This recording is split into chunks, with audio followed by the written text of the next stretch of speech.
Okay. When you say the English method, I said, your yarn, you're holding the yarn with your right hand. With the casting on, you only use one stick, one needle. But when you knit, you will use both na. So your stitches will be on your left needle. I am not doing the English method.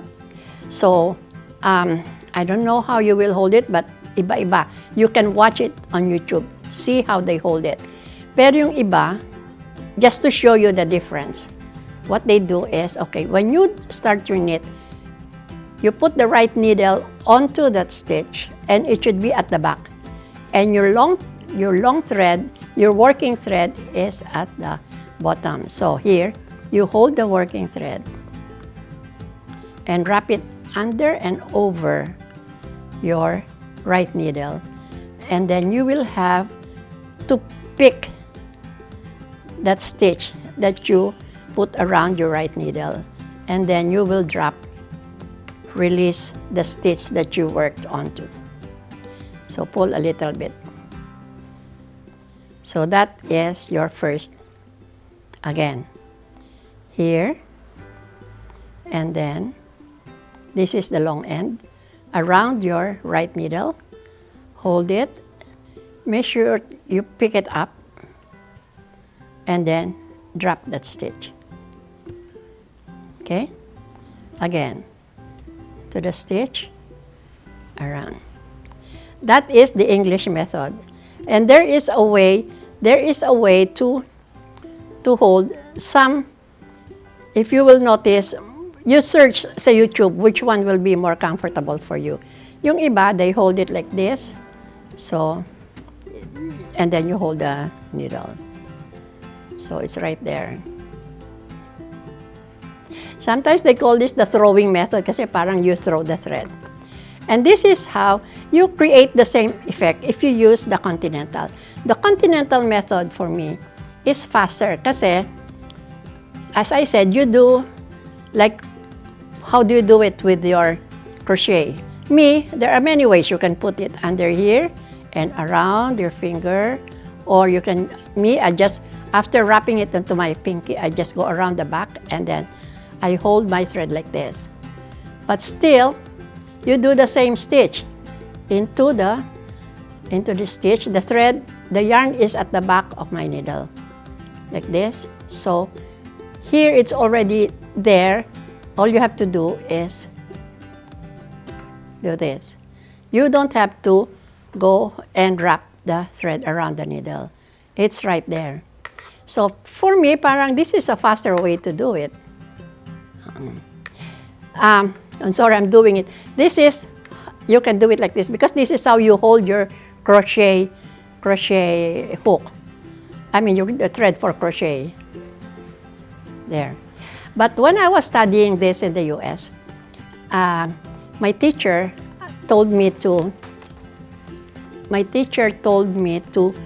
use the middle finger to keep the nail, so that the point finger is there to assist your thread. So here you can,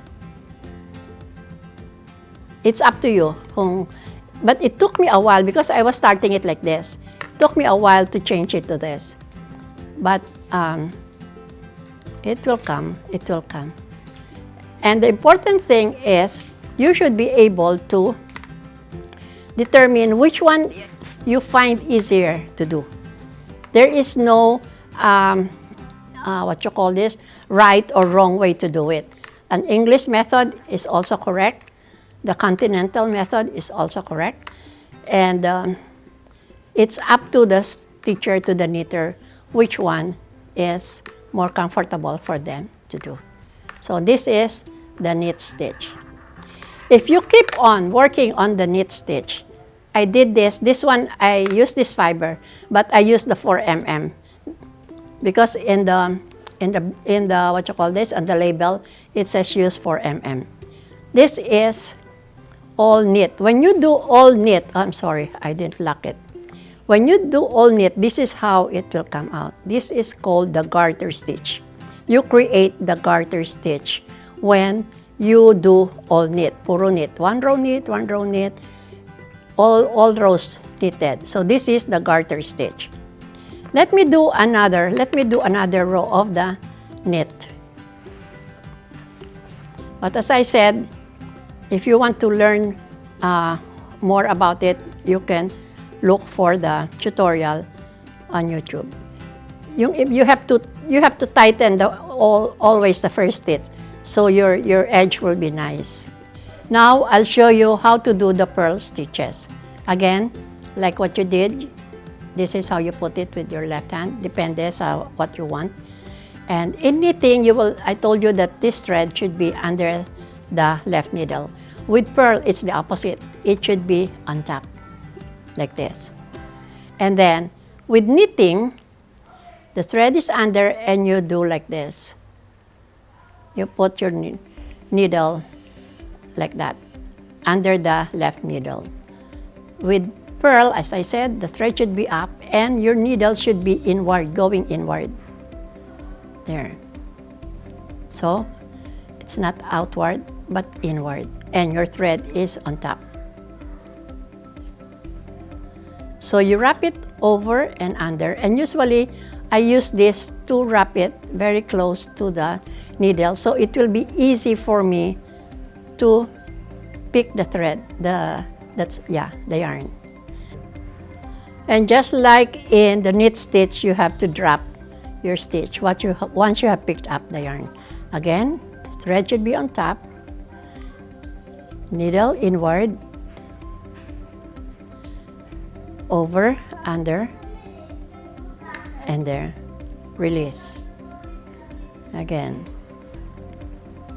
inward, over, under, and then drop. Inward. And then you will do that until the end of the row.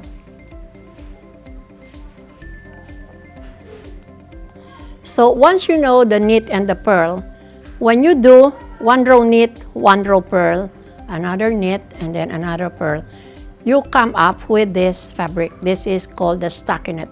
This is the stockinette stitch. You create a stockinette stitch.